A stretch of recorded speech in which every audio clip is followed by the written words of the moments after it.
Welcome to another podcast episode of Don't Worry About the Government. I'm Roni Weiss. I'm currently in Tampa, Florida, a swing state, but I don't think I'm going to get to experience much of the electorate while I'm here. Chris Novembrino, or the Master Debater. How are you, sir?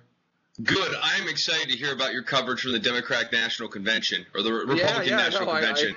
I decided to get out here to make sure that everything – Republican, though, right? Yeah, it was a Republican. It was a Republican. The Democrats did North Carolina. We didn't send you there. We sent you to Tampa to do the coverage for the RNC. A little late. Some delays in the flight, but I'm here and I'm excited. What did you see at the convention center here today? Not many people. Not many people. It's under attended. Yeah. All right. Let's not burn daylight. Debate just happened. First debate in Colorado. Everything I'm seeing, people think Romney won. Do you agree? Let's start there. I agree that he won. He won the first 30 minutes, and then it basically kind of pivoted into a draw. I think Romney's kind of lost momentum, but he came out the gate very strong. Romney's opening salvo was he made like a little play at trickle-down economics and called it trickle-down government. I thought that was pretty effective. And I think Obama's opening salvo of economic patriotism, I'm not crazy about that line. I think Romney did a lot better than what people were expecting out of him. And with the bar being so low, it wasn't easy for Romney to overperform. But he did well. He did above 50% as far as I'm concerned. He looked better than he's looked in weeks. I mean, if not the entirety of his campaign. I mean, it reminded me of the fact that he, other than some missteps here and there in the primaries, he handles himself well in these sorts of forums. But what does a win mean? I really struggle to think that even if everybody agrees that he won this, that changes anything. Do you think this changes anything?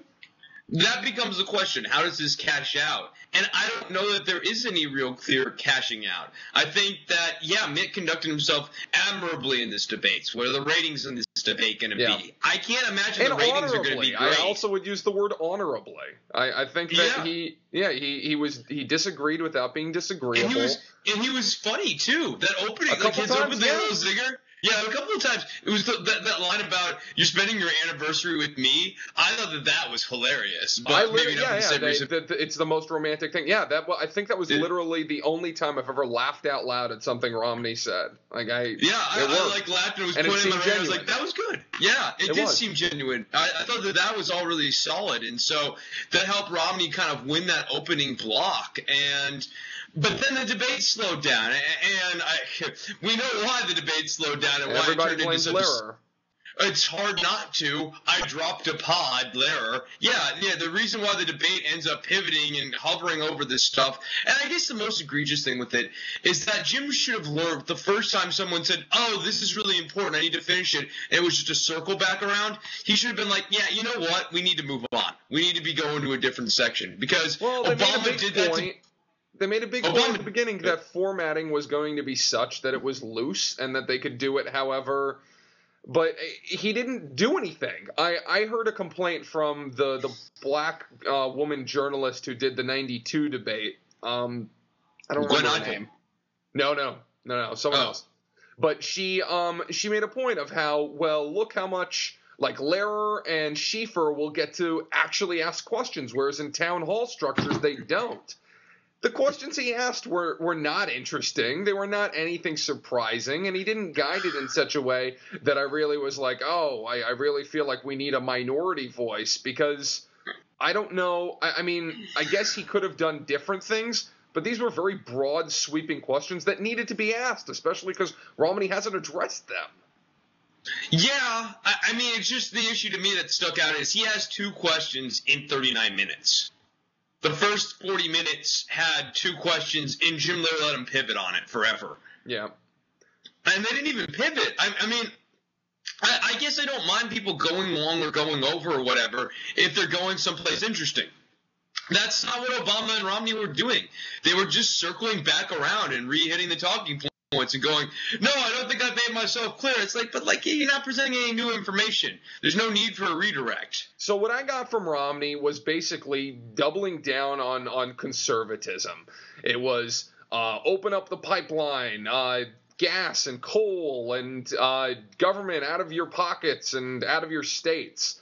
It really was kind of a very strict conservative standpoint in a way that and on the other side, anything that was popular was like, no, the president's completely wrong. I'm not going to get rid of that.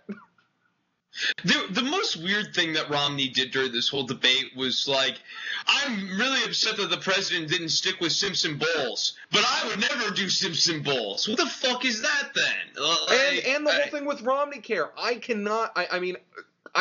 am either extremely stupid or extremely right in that if Romney Care is fantastic, why can it not be applied to the rest of the country? If states are not taking care of their uninsured and the federal government is there to protect people, take care of the citizenry, etc., why is that not a reasonable thing?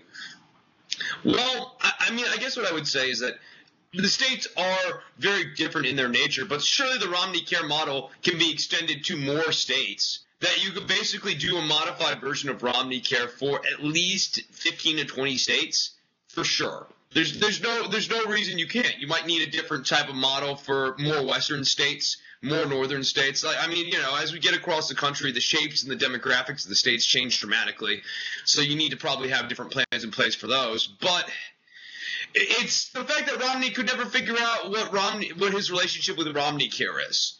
He likes it, backed he hates it more this time than at other points. I mean, he came strongly behind it. That's the problem. It would sort of – I think the much more effective argument against Obamacare for Romney to make would be, look, I get what you guys are trying to do with Obamacare. I've done this before. I have experience doing this and implementing a health care plan, and I can do this better than Obama's doing it. Not I'm going to just repeal it. Did Obama do anything that surprised you? Because I don't know that he did anything that was interesting or surprising to me. No, dude. Tactically, I just thought he seemed really out of sorts during this debate. I think that no one told him that it was going to be a split screen, and he spent a lot more time looking at the podium. He was looking down a lot.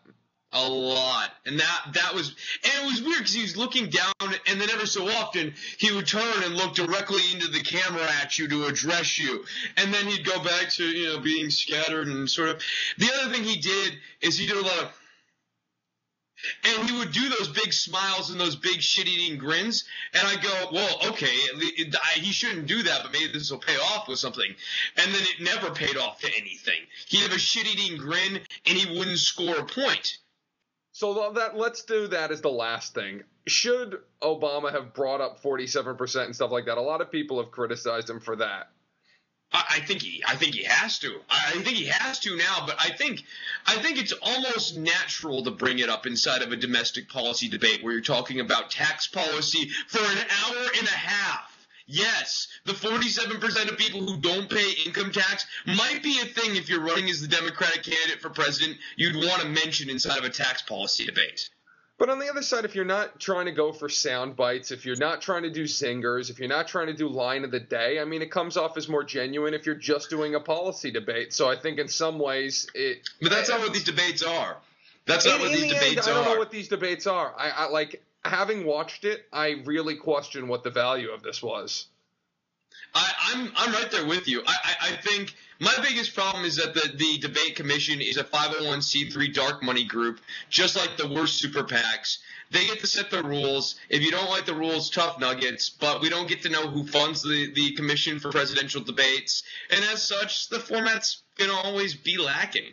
We have to leave it there. We are Don't Worry About the Government. You could find us at don'tworry.tv. The best way to have actual communications with us is over on our Facebook group, facebook.com/groups/DWATG. Chris Novembrino. Follow me on Twitter at Chris, ChrisNovembrino for more stellar debate coverage. And tune into Independent Thinking with Steve Gelder for an hour of debate analysis. Cheers. I'm Ronnie Weiss. You can find me up there. Bye-bye.